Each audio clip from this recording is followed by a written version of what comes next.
Okay, well, good morning, and welcome if you're tuning in now or joining us in the room already at Politico Sustainable Future Week.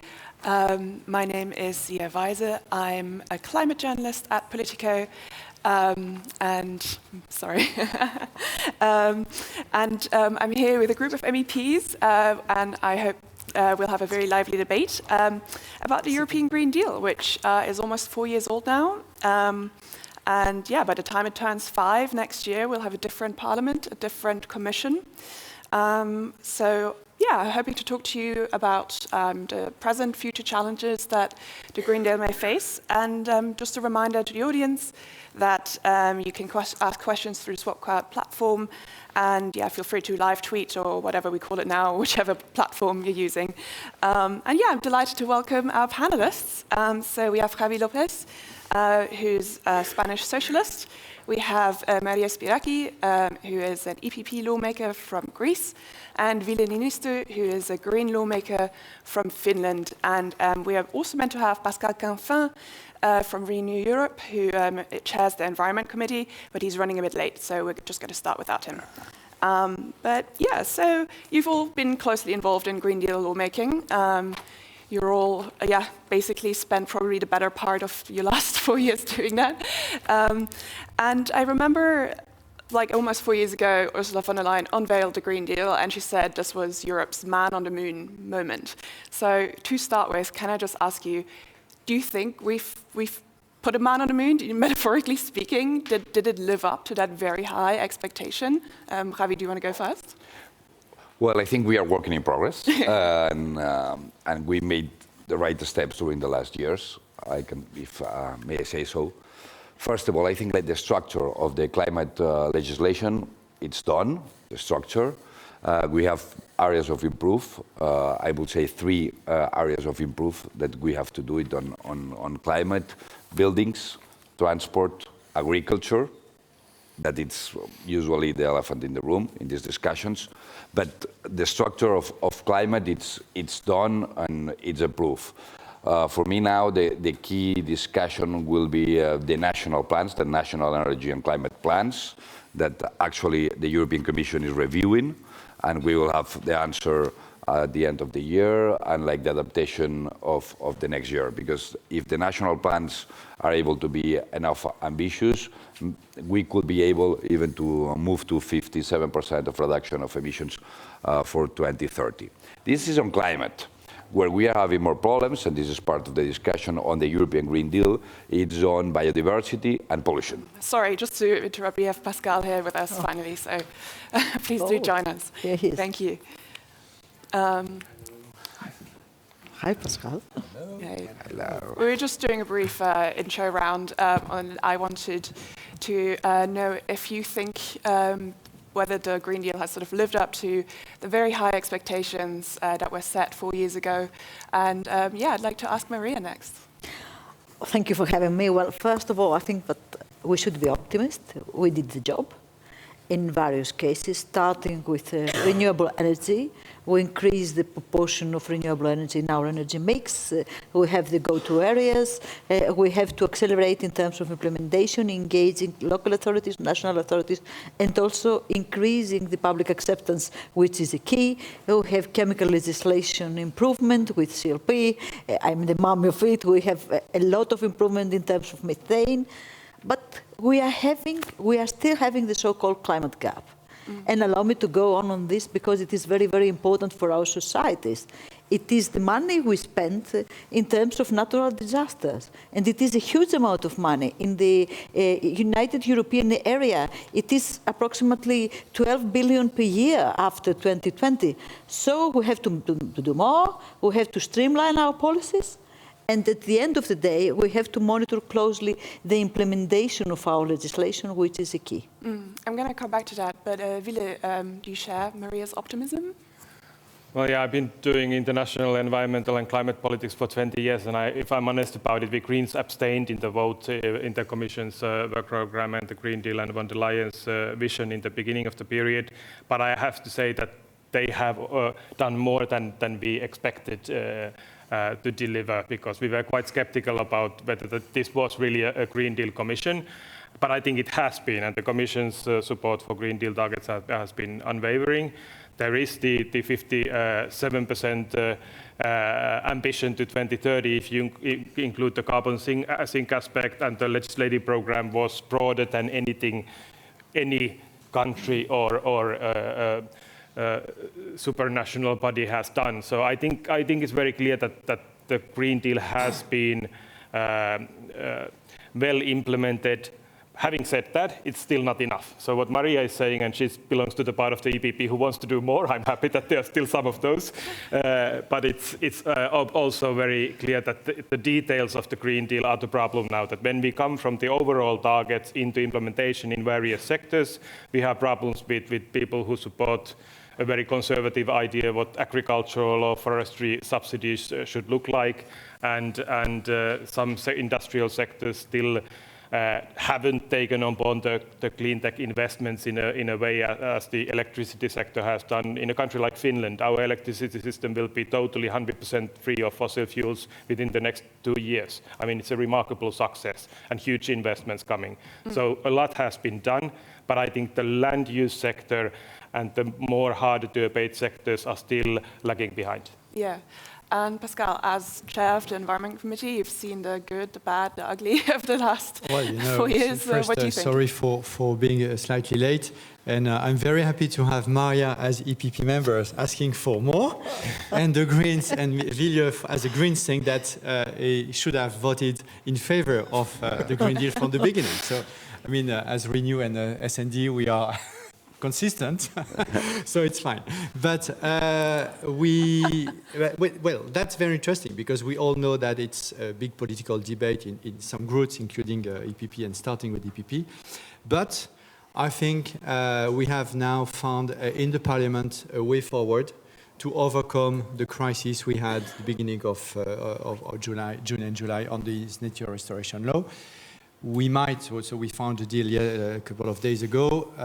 The key moment of truth would be in ENVI a vote on nature restoration law on 29th of November. Because if we manage to pass this law in ENVI, it will pass in plenary, and then it means that the core of the crisis would be definitely behind us. If I take another element which would have been very critical, it's the pesticides regulation, and there is no, from the EPP, there is no will to reject the text.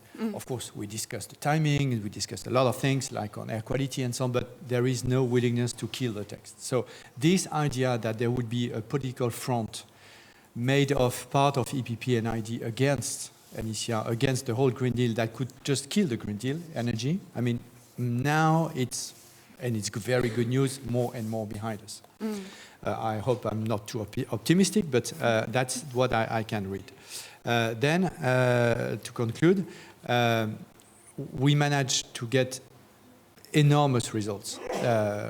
And when we did that, it's because we managed to find a way with the companies operating in the Green Deal business. If we pass the flagship law on CO2 for car standards, so zero, by heart the sale of non-zero emission cars by 2035, it's precisely because we had an agreement with at least a majority of car makers that that's the way forward. If we are doing the same with now buses and trucks, it's exactly the same. When we can't find that kind of compromise or consensus or pathway, then it becomes more complicated. So that's why, as Renew, as well, because I'm so here as Renew, we cherish a lot that kind of dialogue and discussion because it allows for more ambition. Okay, well, that sounds very, very harmonious. But looking forward a bit, we've got EU elections upcoming, and at least for now, the polls are suggesting that we're going to end up with a somewhat more conservative parliament. And given what we've seen this year, which, you said, obviously, you've sorted some of that out, but we did have a pretty big political clash over the summer on green policies. And I'm just wondering, what do you think the impact will be of a more conservative parliament on EU Green Deal policymaking? And to be fair, I want to start with Maria as our representative. Are you giving her an election win already? It is important to clarify that the Green Deal is the roadmap which has been established by Ursula von der Leyen, which was the person which is leading EPP in the Commission. So it is also important to explain that when we negotiate on the issue of natural restoration law, we ask for two preconditions which are now fulfilled according to the outcome of the trilogue. And the first one was the emergency brake, on which is something like a key to safeguard the security of supplies in terms of food. And the second is the potential additional funding when it needs. So both of them are fulfilled. So at the end of the day, the negotiations are fruitful. And the EPP's concern in a lot of issues has been addressed. And please bear it in mind. When it comes to the conservative turn, as you have already mentioned, allow me to say that it is a matter of the content of the agenda. And we have to consider how the EPP members, party members, are doing in our countries. And let me give you an example coming from my home country, Greece. Our party, Nea Demokratia Party, is sticking in the center.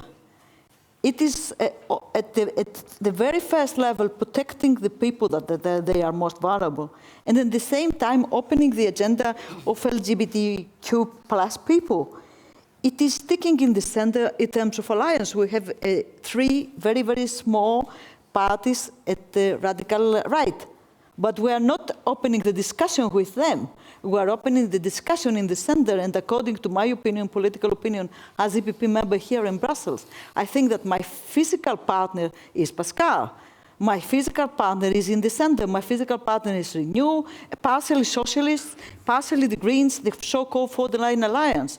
This is the agenda we have to address, because we have to concern people's concern. We have to address people's concern. This is the case. A lot of people are asking to maintain their way of life. A lot of people are asking how can they tackle everyday living cost. And this is the case. But do you think you're representative of the broader EPP? I think that I am representing a huge majority of the people that they are voting for EPP. Okay. And I think also that I am representing the way that the government of Kyriakos Mitsotakis is doing in Greece. And that's why he is dominating the political stage in Greece. Okay, I really looked kind of skeptical. Sorry, I have to comment on the NATO Nordic coming from Finland, where we have the center-right aligning with the far-right now in the government. Same in Sweden, which I know very well, the development there as well. And they are turning their back on a lot of policies that are pro-environment, but also pushed forward by the business community. So it's very weird that the center-right, which is usually close to business, is now saying that we want to, slow down on climate action, when the business community say, don't stop the investments. We need those investments. So there's this weird shift where the business community comes to us Greens to say that try to salvage the Green Deal. And, it was an EPP-led program in the EU level. So I'm worried about what is happening within the EPP, to be honest. I think it's a very important for the whole future of Europe, for European democracy, that we don't get the Trumpification of the center-right in Europe. It's a real worry, and even in very welfare state tradition countries like Finland and Sweden, I think the shift toward quite conservative, hard right, also a bit populist on anti-climate and environment policies, especially on the restoration law. I think Sweden and Finland are not kind of like automatically vaccinated against that kind of a development. So this polarization needs to be stopped, and we need to have the civilized EPP as a partner in the Green Deal Alliance. And I hope you win within your group. But for us Greens, I think it's important to also say that we don't have time to lose, both when it comes to renewing European agriculture, European forestry, and really having carbon sink action on land use. Those who are saying that we support European agriculture by not doing those things that will make it have a sustainable future and also be more resilient to climate adaptation problems and climate change. I think the shift towards rights will create a lot of problems to European industries, but also agriculture and forestry. So that's important that this coalition in the center, center-left, center-right, and as Greens wins the elections. Okay, I'll give you an opportunity to come back to that, Maria, but Javi, what do you think? I mean, you've also just basically had elections in Spain, and yeah, what would a more conservative parliament, a more conservative commission mean? Well, I think we should try to look 3 elements that will be key after 2024. First of all, the president of the Commission and who is in charge of Green Deal in the Commission. Like these 2 elements are key for moving forward on this.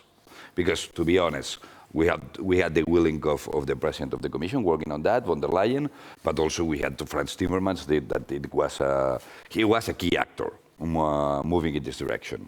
Secondly, the decision of the EPP, that it's a big question mark on that, because during the last year and a half, we saw a dynamic at the national level, not in Greece, but we saw it in Sweden, in Finland, in Italy, and it was the clear willing in Spain to have dynamics of deals and agreements between the EPP and the far right.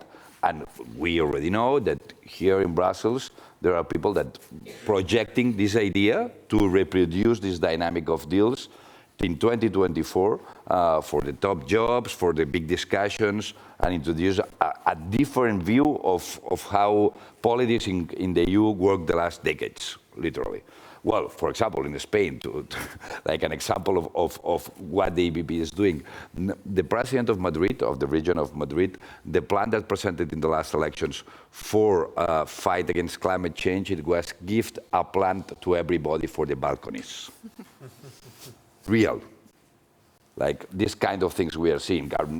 And we have Vox now in the governments, regional governments, rejecting the idea of climate change in itself.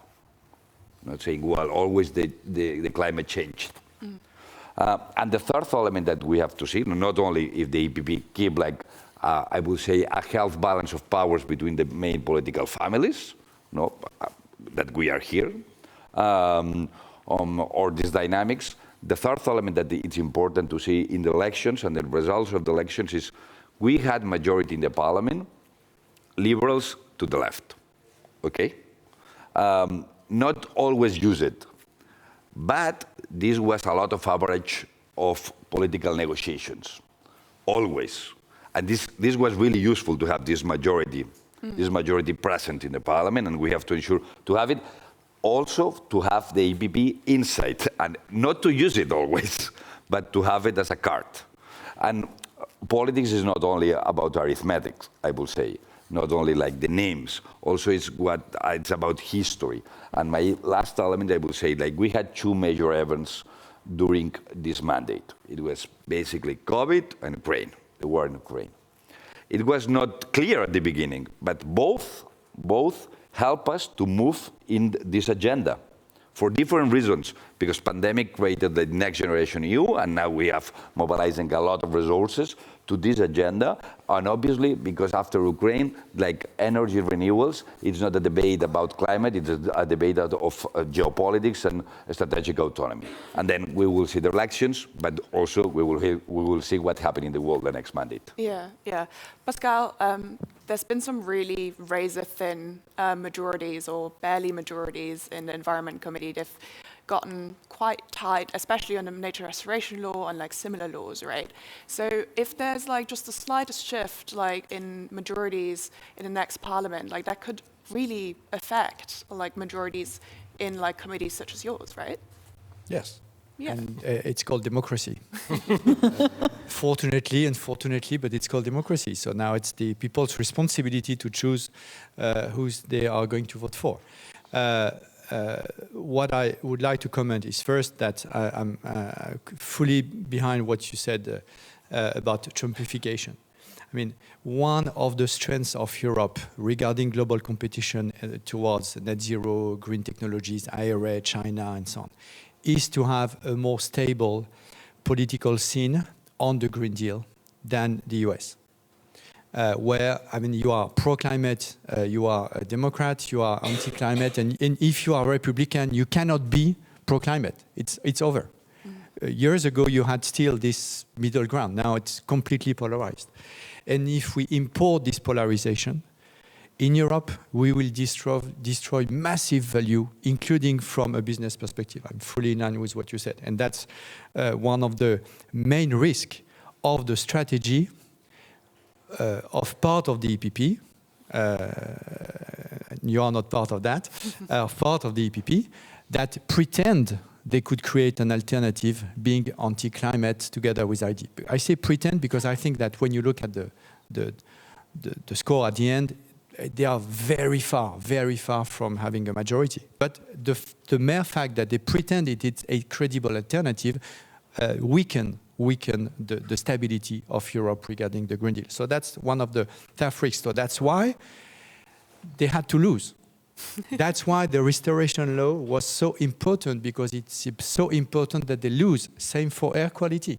That's when part of the EPP thinks that they can win with an alliance with ID, they lose. And that's the core element of our political fight now in the parliament, to make them lose if they start this strategy. And to conclude, I will be more than happy to run for Maria as the new leader for EPP, if ever you want to, because that would be way easier. But at the end of the day, obviously, it's what the only option is a von der Leyen majority with the pro-Europeans, then to be seen if the Greens would like to be on board and under which conditions. But then that's, to my view, the big next one. And if we make sure that it will happen after the democratic elections, of course, where the balance of power within the respective groups will be set by people, which is fair, then we will have still a solid ground to keep on the Green Deal. Yeah. Maria, so obviously I want to give you the right to respond to all of this, but I also have a more specific question, and that's just because Pascal just mentioned the leadership of the EPP. They've come in for a lot of criticism, Manfred Weber, for example, for how they campaigned against the nature restoration law. And I'd be really interested in your view on what you thought of that, if you thought that was the right approach. There were some accusations that the EPP was spreading fake news, false claims. So I'd also just like to get your view on that. First of all, I think that your question has been already answered according to the outcome of the trialogue, as I have already mentioned. And it was a fruitful negotiation, as I have already said, concerning first the additional funding, second the issue of emergency brake. So I think that a lot of improvement has taken place. When it comes to Manfred himself, I fully co-sign his approach that we have altogether, in terms of for the Line Alliance, to build a firewall against Eurosceptics. And by saying this, I would like to focus on three aspects. The first one is the predictability, the legal predictability that we have to provide to our business environment. It is very important, Pascal has already mentioned it, that we have to increase the level of investments by explaining to them that we can provide to them a predictable environment for the next 20 years. And it is the Green Deal roadmap and the implementation that we will go on. The second one is the pace of the implementation of our pieces of legislation and of our strategy. For instance, it is hydrogen, green hydrogen. It is too late. It is too late for Europe. Europe is having the pioneership in terms of innovation, in terms of research of green hydrogen, but it's too late for us because the other actors in the globe, they start also producing and also consuming hydrogen. They have already established a part of the market. We are looking for a hydrogen market. And the third one is the concerns of the people. And allow me to elaborate further on this, because a lot of people are asking now, what about me? What about my family? And a lot of people are voting for extreme rights with the same manner that they were voting for extreme left, because they are looking for a protection.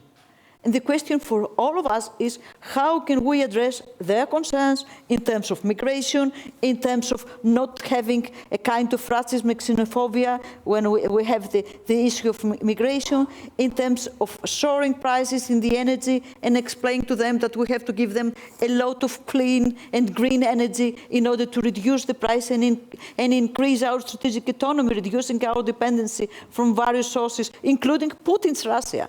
So the case is the content of our agenda. and the way that we will implement it. And I think I'm very optimistic that EPP will be the first political force after the European elections. People will vote, people will spoke, and of course EPP is staying in the center-right part of the political spectrum. Mm. So I'm hearing from you that you were quite happy with how the nature restoration laws ended up.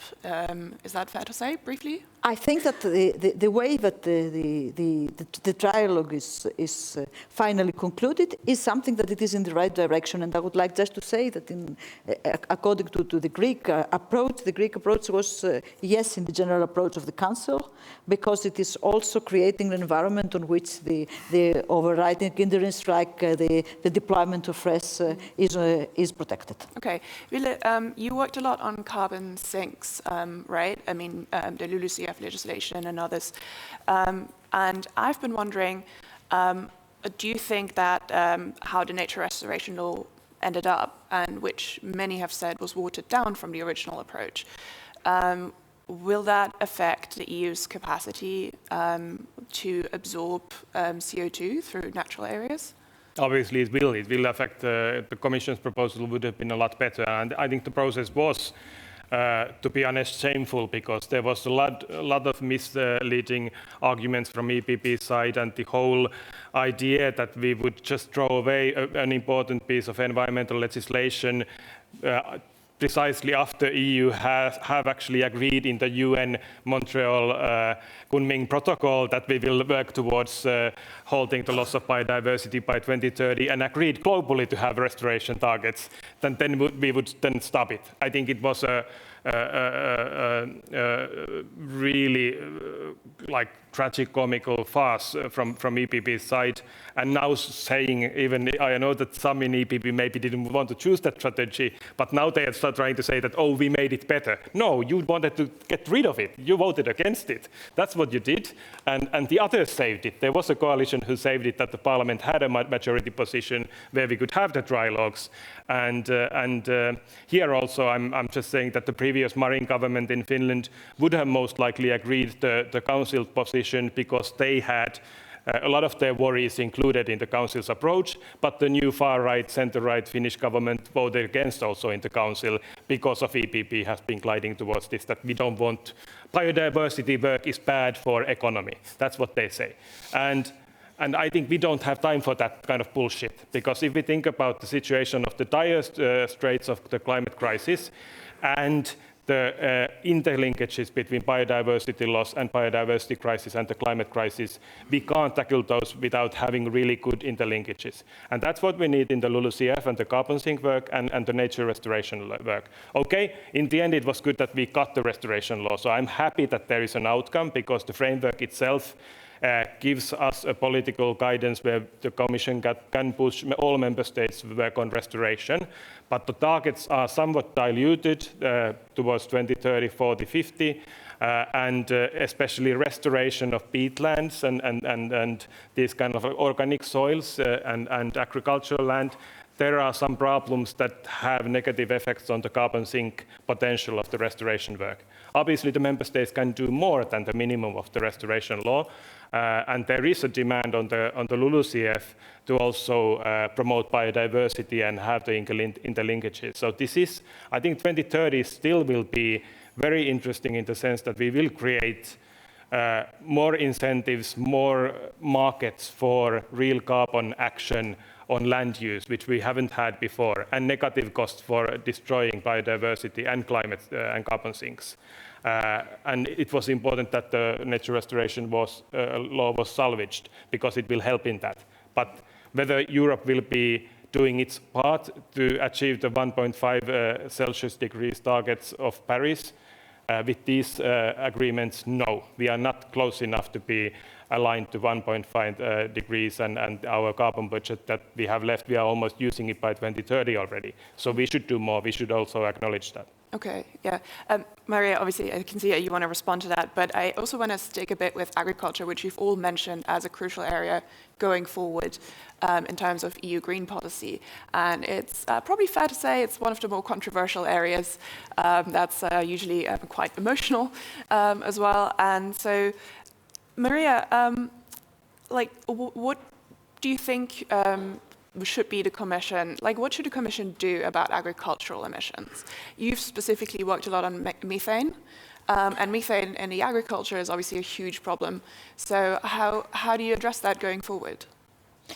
Let me say that we are in a period on which one word, one term should be in our mind, and it is the wording of affordability. Affordability to food sector, affordability to the energy sector, maintaining the European way of life, which is very, very important. When it comes to agriculture, affordability, I think it is a key. And that's why I think that we have to make one step at a time on the methane sector. For instance, we are providing the first piece of legislation. Hopefully, Pascal, tonight we can conclude it in the trilogue. We will provide the first piece of legislation worldwide when it comes to reducing methane emissions of the energy sector. And it is a huge step forward. We have also to update the Waste Management Directive during 2024, and then it is the food mixture of the cows and the other parts of the agriculture, but we have also to take into consideration. But the case for me is to, first of all, to safeguard our food security of supply within the EU, and to maintain this sector. And in terms of supporting, giving new opportunities to this sector, giving new opportunities in terms of managing waste, in terms of managing water, in terms of providing them all the opportunities that they need. It's not time to start cutting funding to agriculture. It is on the contrary time to support the new methods for agriculture, the sustainability of our sector. It's time to start implementing our strategy from farm to fork. Okay. Pascal, Javi, what do you think? I mean, what can the Commission, the Parliament going forward do on agriculture, especially taking into account possible shifting majorities next year? So it's interesting that we talk so long about agriculture, because it is probably the only sector, economic sector, when we still don't have an agreed pathway. We have this for transportation, we have this for energy, beside the nuclear issue, which is still a bone of contention, but for fossil, for gas as being phased out, even if partly used as a transition, and for renewable energies and for energy efficiency and so on, we have a clear pathway, an agreed one. Then we discuss the details. For agriculture, still this is missing. For instance, why the price was so high, the food price was so high last year and this year, it has nothing to do with the Green Deal. It is entirely due with the dependency on gas through fertilizers notably. So it's the dependency of our mainstream agricultural model, dependency on gas, that led to higher food price. So the main problem is the dependency on fossil, but it's very difficult to have a consensus on this with the agri community. Part of it is following, part of it is not. So as long as we do not have a consensus on the core element of the problem, then it is obviously more difficult to have a non-controversial or less controversial way forward on the solutions. So that's why we are still to work on this again and again. Second, we need to make sure that this agenda is for the farmers an agenda of value creation. What you said about energy, biomethane, waste treatment, and then waste management also, and so on, it's part of a value creation agenda. What I think is the big missing piece is between the CAP, between the Common Agricultural Policy and the ETS. It's an equivalent of ETS for the food sector, where we would put the constraint reducing carbon emissions and biodiversity better management, not on the farmers, but on the companies that are in between the big cooperatives and the retails, because they are much more powerful in terms of changing the market than the farmer themselves, because on all the value chain, the farmers are usually the weakest link, and we target them, and that's why it is so complicated. So we need to change to adapt, not to radically change, but to adapt the theory of change to make sure that we ask Danone, Unilever, Nestlé, and so on, the same kind of commitment, legal commitment, not voluntary commitment, legal commitment that we ask to our industrial companies like ArcelorMittal or Siemens and so on. Why ArcelorMittal has to reduce by 2.5% its emission annually when Danone and Unilever don't? Why? So that's why we need to change that a bit. And Ursula von der Leyen is fully convinced of this. So I think one of the big missing pieces today, and that could arrive for next term, could be an ETS for food. Okay, can I just ask quickly what the other panelists think about that? Do you think an ETS for food would fix the problem? So it's if you want to go into the detail, it's an equivalent of ETS for food on scope 3, taking into account biodiversity and so on. But that's Is that going to fix agriculture? Yeah, like we need a plan for that. This is one of the things that we agree. I started saying, okay, like the structure of climate, we have the legislation, we have to move forward and apply. We have more problems on pollution and biodiversity, and we need work on transport. We are working now on transport, buildings, and the elephant in the room that it was agriculture. This was my starting point. About the discussion of agriculture, in my view, something that is element, it's central in the discussion is like how we frame the conversation, especially regarding like the protection of the biodiversity. And this is one of the elements that it was, in my view, extremely dangerous with the position of the APP on this conversation. Not only because they were testing a majority thinking in the 2024 and a new alliance that it was being mentioned in the conversation here, also because it was a frame that is extremely dangerous. Like if we frame the discussion about the European Green Deal, like the European Green Deal, the protection of biodiversity will kill agriculture and the reduction of emissions will kill our industry, like we are dead on that. Like we have to be able to explain that the efforts of today is the competitiveness of tomorrow. And obviously, the agro sector is who has more interest on to protect the biodiversity and to reduce the effects of the climate change, obviously. And this is what we have to try to explain and work on this. And my last element, it's about these like farmers and these sectors that will feel the next years the clear effects of the policies that we are doing, that we will apply is, okay, in my view, for the next elections, but the next years, the main demands of the population will be control, the sense of control and protection. This could be read ideologically, like with a lot of views, and you can do a lot of policies. Some that are right, in my view, some that are like wrong. My point here is like how we frame the European Green Deal with these two deep demands that it will be control and protection. And I think we are able to do it. So how do you frame it? How do you frame it like that? Well, like there is not more uncertainty than with the climate change. Is that Like this, it's the mother of all the uncertainties. Is that enough to sell that message to voters next year? Yeah, well, it will not be enough because probably this will be the battle of our lives.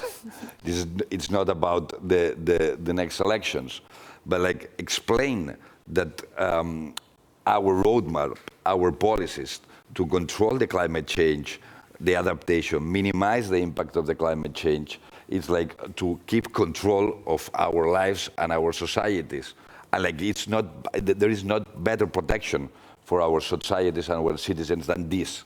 Because this will be the battle of these concepts, like the soul of these concepts, and you can defend it like with far-right movements or like with all here with different views. But try to have a narrative to protect and control with the green agenda. We're running short on time, so I'd like to invite all of you to make a brief closing statement. You can obviously react to whatever was said, and I'll just start with Ville, Maria, Pascal, and then Javi finally, if that's okay. Okay, yeah. So I think in the end, what we need to do also, we Greens, but also those who support the Green Deal agenda more broadly, I think we have to make it clear to European citizens in the elections that this is also about safety and security and our sustainable future, also as people, as societies, as economies. So it's not just about climate and the environment, because I know that we can argue to our voters with climate and environment, but also the other parties need to push for these policies, and we need to show that this is also about stability. I have a background. I was a foreign policy researcher before I came into politics, and I was writing about the geopolitical use of energy in Russian foreign policy. So I think I've always kind of felt that we Greens need to take the security aspect more. And now it's very clear that resilience comes with getting rid of fossil fuel dependency. It strengthens democracies, it strengthens our agriculture, and this is the way forward, that we are not dependent on authoritarian powers and their fossil fuel sources. And this is very good for European economy also, if you think about how much it will create growth in Europe, that we produce this energy ourselves. And this has been happening in the electricity sector. I think it's key that it happens in agricultural and forestry sector, and the biodiversity co-benefits are included in the pricing mechanism. I'm a bit skeptical to ETS2 when it comes to that, or ETS in agricultural sector, because there is a big risk of double accounting and these kind of problems.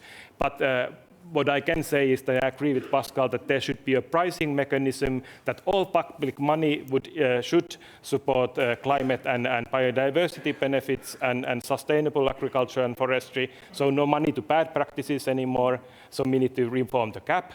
And then there should be also from private markets a kind of a taxonomy kind of an approach, that there can be money coming into this action. And the carbon sequestration framework, voluntary carbon sequestration framework that we are just voting on in the parliament in the next few weeks, is first step towards that. Okay, Maria, closing thoughts.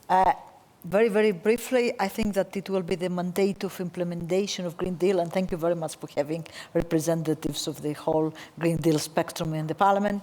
And allow me to present you my motto for the next elections. According to my opinion, it is sustainability and resilience the only way to go forward, and it is an EPP policy. Okay, Javi said you're okay, but Pascal? We are out of time. Yeah, Pascal, very, very briefly, I'm being told that we have to close, so. I think building on what Javi said about control and protection. And protection, it's everything related to sovereignty. I mean, the Green Deal is an agenda that will make us more resilient and more sovereign. And we have to also frame it this way to capture part of our societies that are, of course, not against the climate agenda, but care even more for protection and sovereignty. Thank you so much for joining us today, to our audience. Apologies that I couldn't take any audience questions. I realized halfway through I actually don't have a screen where they're on. Really sorry about that. But thank you so much. Thanks for listening. Thanks for being here. We'll have a brief break, and we'll be back around 11:30 with a panel on a net zero industry act with my colleague Federica. Thank you.